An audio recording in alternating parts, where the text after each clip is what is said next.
seja bem-vindo a esse podcast feito aqui na Estácio Norte Shopping, que tem o interesse de falar sobre psicologia, nutrição, direito, várias coisas, mas hoje a gente vai focar na psicologia e falar sobre o vulgo psicopata, transtorno de personalidade antissocial com o professor, vou ler aqui, Diogo Bonioli, professor, psicólogo, psicanalista, mestre em psicologia, doutorando em psicologia e também professor de psicopatologia.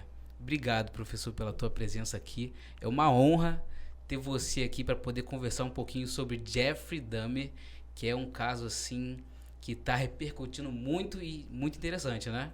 Primeiro, agradecer o convite. Obrigado, Jorge, pelo convite. É bom voltar a essa casa aqui novamente. Agradecer também as pessoas que me indicaram, né? A Jéssica. Obrigado, Jéssica, por ter feito essa gentileza. A Larissa também, pela oportunidade de estar aqui para falar sobre esse assunto que interessa tanta gente, né? Provoca tantas pessoas. Interessa também. Pois é, fica esse vulto assim, e aí, o que é isso? O que aconteceu? E o Jeff é um excelente exemplo sobre essa questão do que é chamado de psicopata, né? Psicopata, né? Vulgo psicopata. Que é um termo que a gente já pode começar até por aí, né? Que é um termo que já não é mais utilizado, né? Um dia já foi chamado de psicopata, já foi chamado de monomania. Monomania? Monomania. É por conta dessa mania restrita, né? Então não é não é um repertório restrito, como acontece no autismo, mas é uma mania única de fazer alguma coisa. Então também já foi chamado. Foi chamado de neurose, de neurose moral. Uma pessoa que não tem senso de moral. Mas hoje nós chamamos... Já teve também sociopata? Também, já teve sociopata, uma diferenciação. Mas hoje, como nós já estamos na versão DSM-5, TR, né, que já foi traduzido... Vai sair o 6 provavelmente, não? Vai demorar um pouco, né? Porque já saiu o 5, mas ainda não está na nossa língua. E o CID-11, que não está na nossa língua ainda, mas já começaram a fazer algumas alusões de como virão. Então esse termo psicopata já não é mais usado. Agora nós utilizamos transtorno de personalidade e especificamente por causa do Jeff, transtorno de personalidade antissocial, que é bem parecido com Dexter, né? Então quem vê o Jeff associa muito com a série do Dexter. Quem assistiu um, assistiu o outro. Mas, como eu sou psicanalista, e você me falou, né, nós temos outro termo ainda atual, que é a perversão. Que aí a gente não pode confundir a semântica de perversão com perversidade. Né? Então, dentro do campo da perversão... Qual é a diferença de perversão? Então, a perversão é uma estrutura clínica. A perversidade é mais um comportamento, né? Um comportamento de perversidade e a estrutura ato clínica... perverso. Exatamente. Isolado. Mas quando nós falamos da estrutura clínica, que pode ser neurose, psicose ou perversão, nós temos um início da origem da linguagem. Eu diria que é o ponto inicial da personalidade daquele sujeito. É o eixo que aquele sujeito vai começar a funcionar. Então, existem esses que funcionam do eixo da neurose, do eixo da psicose e do eixo da perversão. E no caso do Jeff, nós podemos dizer que é uma perversão do ponto de vista psicanalítico. E na psicologia / psiquiatria, né, que é uma forma descritiva de psicopatologia, nós temos aí o transtorno de personalidade antissocial. Mas estamos falando da mesma coisa. Eu só vou dar uma palhinha pra galera aqui. Quem foi Jeff? Porque assim, saiu no Netflix, muita gente viu. Eu gostei pra caramba e é um negócio que fica intrigando a gente. Por que ele faz isso? Por que ele não sente nada? A gente sente até quando pisa na patinha de um cachorro e ele faz atrocidades. Então assim, ele era um cara que até então quietinho na dele, não fazia mal pra ninguém, ele gostava de taxidermia, né? Pegar animais e abrir e fazer com animais mortos, né? Ele gostava de fazer isso e de repente ele começou a querer fazer isso com pessoas, né? O que pra ele foi uma coisa, só uma extensão. E como ele era homoafetivo, então a gente usa homossexual, mas o termo mais correto hoje em dia é homoafetivo, né? E aí, ele como era homoafetivo, ele queria com os parceiros ter essa curiosidade, ter essa atração em abrir os corpos das pessoas e fazer coisas que na série vocês vão ver melhor, né? Então é uma coisa muito curiosa porque ele fazia isso, quebrava os ossos das pessoas e ele fez isso com uma gama de pessoas muito grande. Inclusive o canibalismo, né? Que foi chamado de canibal americano, né? Jeff Dahmer, o canibal americano, Isso. Então ele acabava comendo e guardando o órgão da pessoa na geladeira, guardava crânios. E é uma coisa assim que pra gente é muito assustador, né? Pra gente que tem um pouquinho de empatia, vamos dizer assim, sabe? Uma gota de empatia já é assustador. Então é um caso muito curioso, é assim, bizarro, se é que pode dizer essa palavra. E por isso que eu trouxe você aqui, para poder falar sobre a patologia desse crime que tanto intriga a gente. O que é um psicopata, da onde que vem, como surge e por que ele não tem esse senso de empatia. Então, assim, da embriologia, quem é uma pessoa igual Jeffrey Dahmer? Como surge isso? Através dos seus estudos, o que você conhece, o que você pode dar pra gente dessa embriologia do Temos muitas psicopata? coisas. Vamos lá. Primeiro que essa série, do ponto de vista artístico, eu sinceramente achei formidável. Incrível. Porque, assim, a montagem dela, né? E eu chamo a atenção para aquela cena em que ele fala com uma pessoa que é surda, né? Uhum. E aí tem todo o cenário, né? Eles cortam o áudio da série. Então, assim, de modo artístico, ela é extremamente simbólica. É muito bacana, é divertido, ainda mais para quem gosta de estudar símbolos e tal, é maravilhoso. Agora, temos uma outra questão que, para a gente começar a falar sobre o Jeff, é importante a gente entender que a gente não está no campo, né? O que seria isso? O campo lacaniano, né? O campo da linguagem. Nós não entrevistamos ele, nós não vimos exatamente os relatos dele, não estávamos durante o relato. Porque ali, entre o analista e o paciente, é que se estabelece o diagnóstico. É só na transferência, né? Então, o que nós vamos fazer aqui, né, é fazer uma tentativa de aproximação, porque não existe diagnóstico fora do paciente. Até nas aulas, assim, alguns alunos falam assim, professor, e fulano de tal que faz isso e aquilo, tá? Tudo é chute. Só não dá, porque a gente não está no campo, né? No campo a gente tem total percepção. Então nós vamos tentar fazer uma aproximação do que é isso que nos acontece primeiro, quando a gente vê o Jeff, né? Por que o Jeff nos interessa? Por que tem um montão de gente vendo o Jeff Dahmer, né? É a série mais vista atualmente. Então, que curiosidade é essa? Primeiro, é da nossa possibilidade. Não é uma coisa do absurdo, assim, nunca aconteceria comigo, isso e tal. Bem, Freud já diria que não é bem assim, né? É um medo, talvez, da gente fazer. Quem é essa pessoa que mata? Quem pode matar? Já me fizeram essa pergunta. Eu achei muito, muito engraçado. Assim. Quem é que pode matar? Qualquer pessoa. Se tem mão e tem alguma ferramenta, nem precisa disso, né? Qualquer pessoa que tenha linguagem, ela pode matar. Então é um equívoco, é um preconceito achar que só o perverso é que mata, só o psicótico que mata. Na verdade, não. Qualquer ser humano, aliás, nós não temos isso em outros reinos, né? Reino animal, por exemplo, a gente não tem isso. Homicídio, né? Seria homicídio, né? Seria essa coisa de matar gratuitamente. Não tá escrito, e a gente né? tá comendo todo dia carne e a gente mata indiretamente muitos animais e tal, mas esse susto dá exatamente de matar o próximo, né? Uma pessoa igual a gente, né? Pois é, e aí é que, por exemplo, a questão da perversão, né? Existe toda a possibilidade de qualquer um de nós termos essa configuração de personalidade. Ninguém estaria livre de estar nisso. Todo mundo pode ser um possível psicopata. Todo mundo poderia ter tido essa formatação. Não é alguma coisa que está no nível da genética, ou do nível da maldição, ou do nível mágico. Não. Qualquer um poderia ter sido, porque é algo que é formado a partir da linguagem. De um complexo que a gente daqui a pouco pode aprofundar sobre isso. E nós tendemos a sermos um pouco de perversos durante a nossa vida. Quando? No carnaval, por exemplo. Carnaval é uma licença para se exercitar a perversão. Então você pode ser o que você não é. Você pode fingir o que você não é. Você troca de papel social. Entende? Você vive sem a lei. Tem essa liberdade de ser perverso. Só que não ao ponto de matar, né? Óbvio que não, né? Mas há um afrouxar das leis, sabe? Você me falou agora, eu tô lembrando da época. Eu tenho 33 anos. Não vamos falar as idades aqui não, Tá, né? só eu vou falar a minha. Então tá eu bom. tenho 33 anos. Isso não estava combinado. Eu tenho 33 anos e na minha época tinha bate-bola. Lembra Sim, de bate-bola? sim.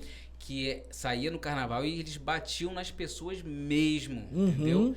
Tinha perversidade mesmo com as pessoas. Sim. E era legal, as pessoas saíam para apanhar dos bate-bolas, inclusive. Sim. E ri de certas desgraças, como o Pai João, né? O Pai João era o traído, né? O Pierrot é o traído, né? Então, você faz gracejo dessas coisas, né? Você faz gracejos de coisas que são humanas. É a falta mesmo da empatia, né? Então, é um exemplo dessa perversão. Porque assim, pra gente... chegando num lugar que eu não esperava. Mas eu tô amando São isso. coisas da minha vida. Então assim, vamos pegar... como que surge essa coisa da perversão? A perversão é a suspensão da lei. Então, quando eu falo que perversão, a gente vai entender o transtorno de personalidade, tá? Ela é a suspensão da lei. E essa lei, ela é aprendida pelos falantes, pelo ser falante, através do complexo de Édipo. Sim. E a gente não pode fugir disso, né? Que não é só essa coisa de papai, mamãe e tal. Não. Se fosse só isso, seria simplexo de Édipo. Ele é complexo porque é muito além disso. São várias informações. Quer dar uma apanhadinha só para quem não faz ideia do que é complexo de Édipo? Só para... Então, fazendo... É difícil falar complexo de Édipo. É difícil para não ser simplexo, né? Mas eu diria que é uma polifonia de vozes e de desejos que se formam em torno de uma criança que vai além, antes inclusive do nascimento. Quando a gente dá um nome, a gente já tem esse complexo. Quando tem uma briga para dar um nome, a gente está nesse complexo. Então, e esse complexo, ele forma o desejo que essa criança vai precisar responder. Aonde ela vai precisar se encaixar. E aí se forma a personalidade. Perfeito. Então, é nessa relação que não necessariamente é papai, mamãe, casal cis, não é isso, não é disso que se trata, né? Mas da polifonia do nome do pai, ou seja, aquele que opera na lei e aquela que opera na relação simbiótica, que é independente do sexo, do gênero, dizendo melhor, do gênero, é esse arranjo que vai determinar o nosso posicionamento. Seremos neuróticos, psicóticos ou perversos.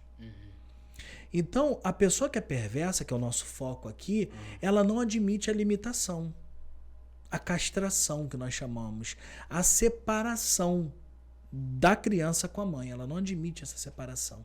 Então, ela passa a vida toda fugindo da lei.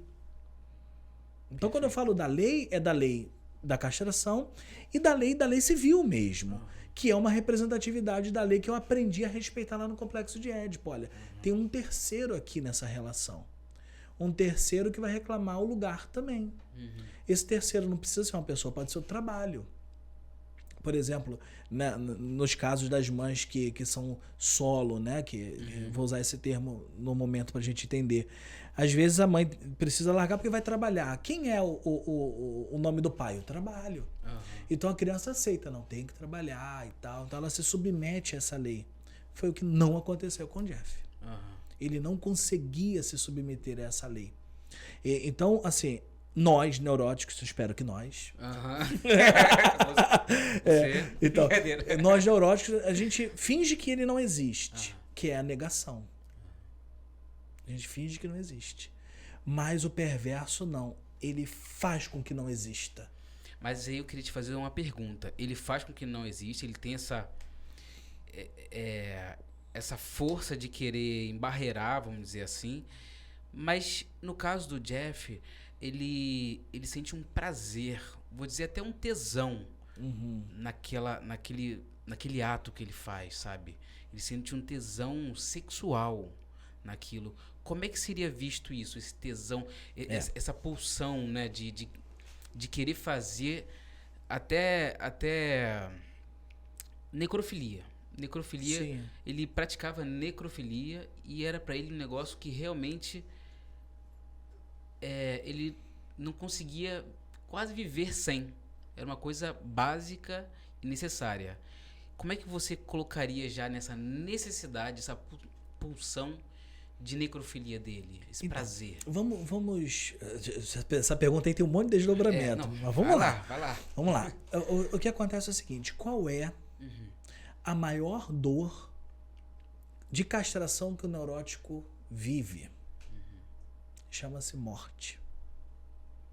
A morte, ela detona a saúde mental de qualquer neurótico.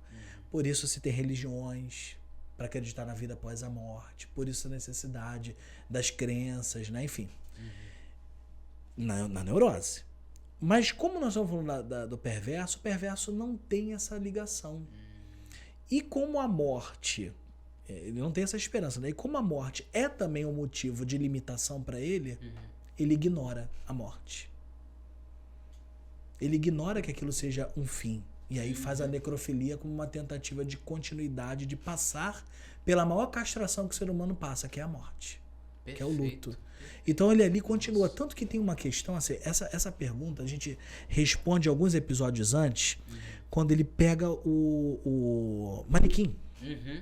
Então o desejo da morte dele, de ter essa questão de necrofilia, não é bem o desejo erótico dele.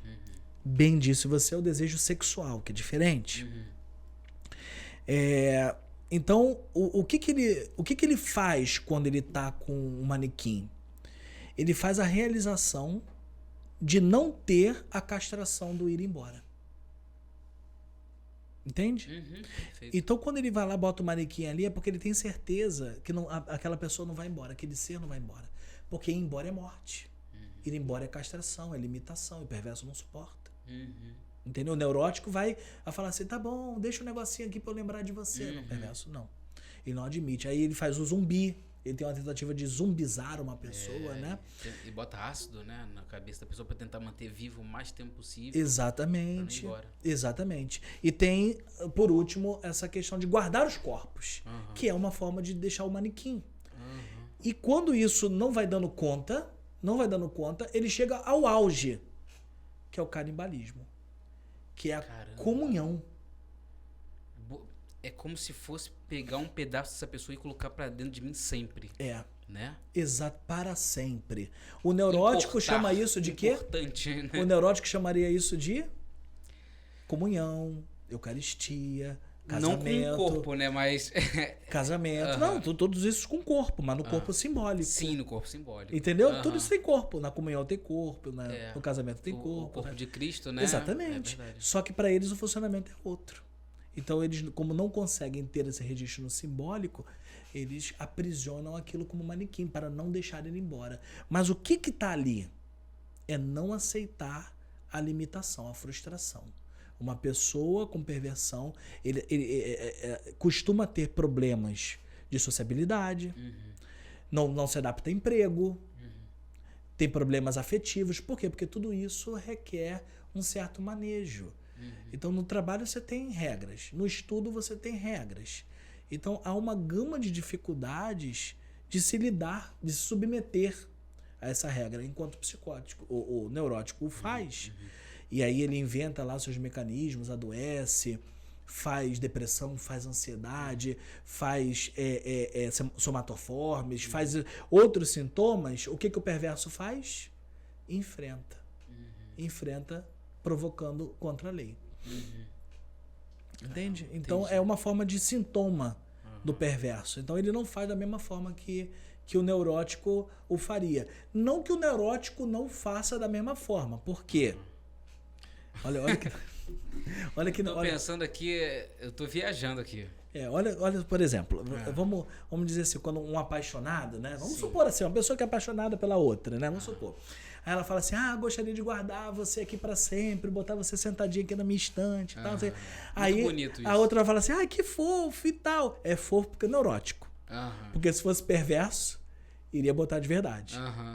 Iria tirar a cabeça e colocar lá Exatamente. Essa que é a diferença. O neurótico coloca isso no simbólico. Já o perverso não. Então, quando o neurótico quer matar alguém, o que ele faz? Fofoca. Quando o neurótico quer matar alguém, ele para de falar. Quando o neurótico ele quer matar alguém, ele bloqueia. Ele cancela. Que é o máximo, né, que ele poderia fazer. Não que ele não tenha dito, né? Porque, que vontade de matar fulano. Mas ele sente culpa também, né? O neurótico. O neurótico sente culpa. Pois é, mas o perverso não, porque o objetivo dele é destituir a lei. O neurótico ele tem culpa porque ele entende a lei. A lei traz culpa, né? A lei traz a culpa.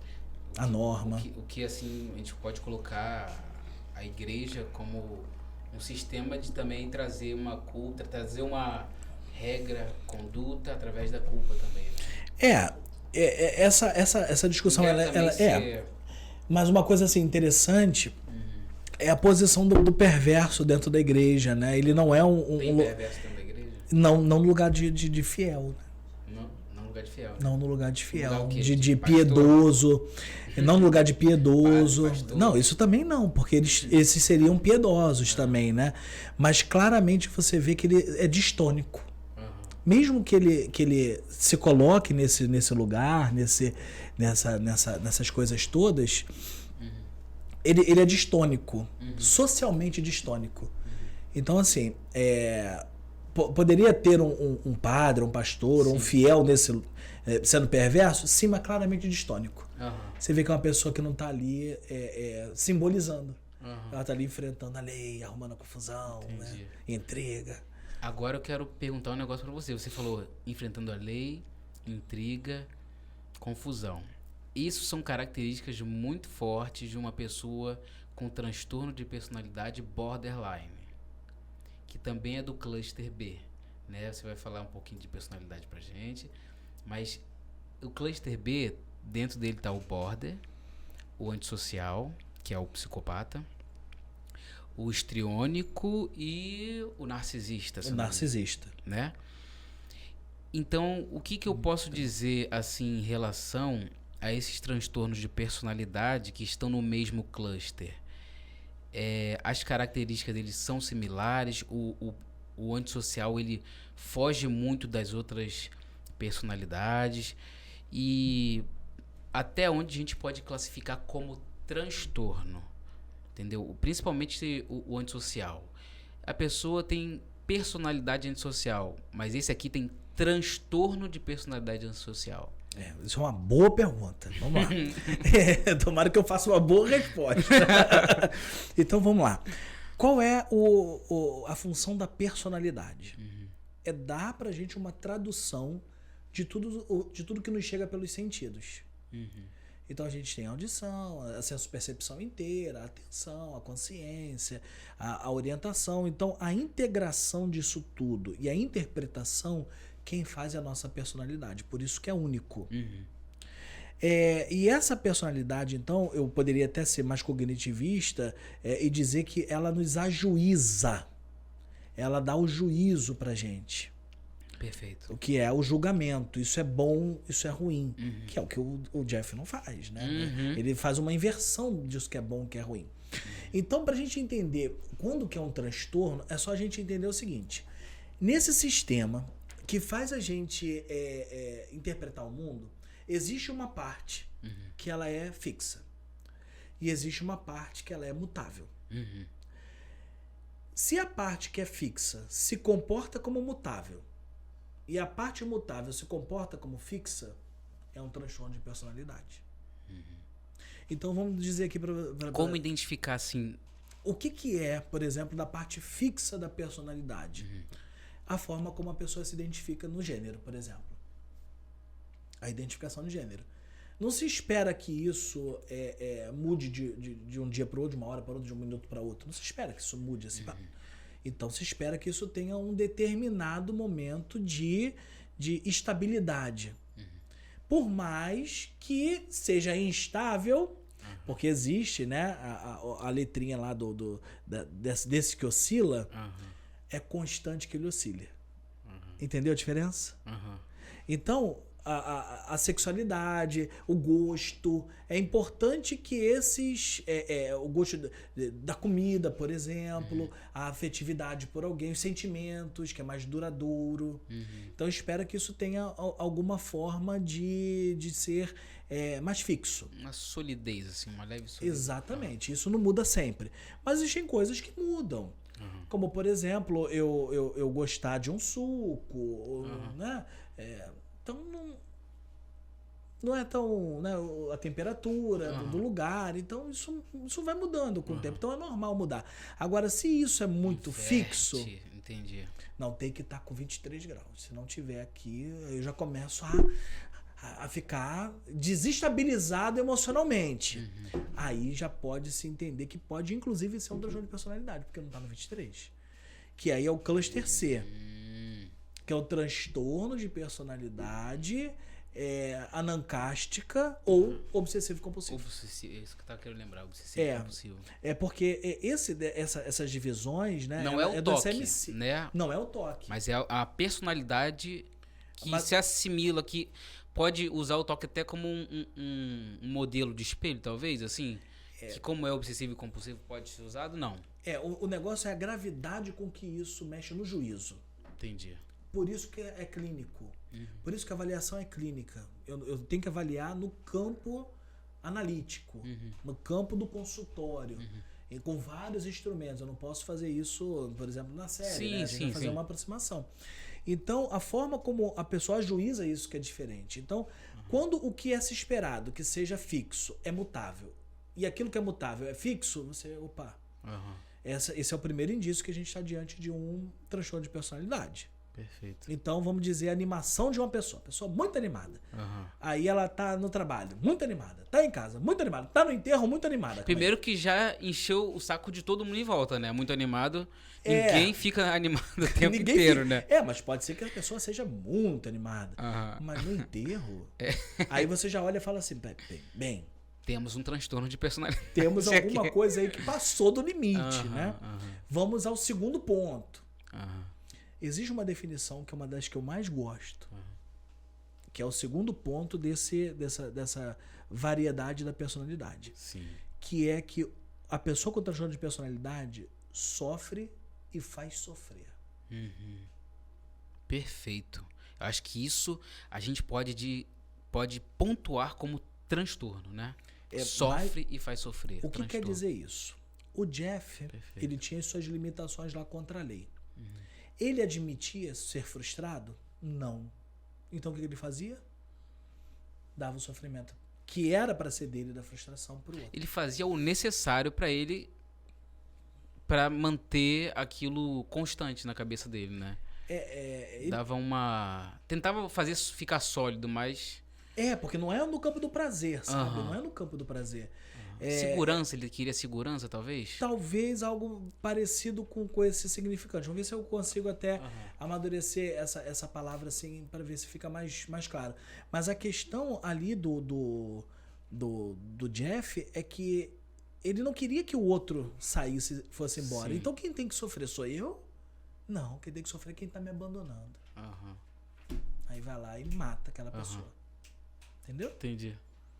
Infelizmente estouramos o tempo, mas calma, semana que vem tem a parte 2, porque a gente vai falar sobre como identificar um psicopata, usando o Jeffrey Dahmer como exemplo, e como é que isso surge na infância. Você vai identificar uma criança com alguns traços e tal. A gente não pode julgar a pessoa como psicopata nem nada, mas a gente vai conversar sobre esse tema agora, parte 2, tá bom? Então espera, semana que vem a gente tá aí agora.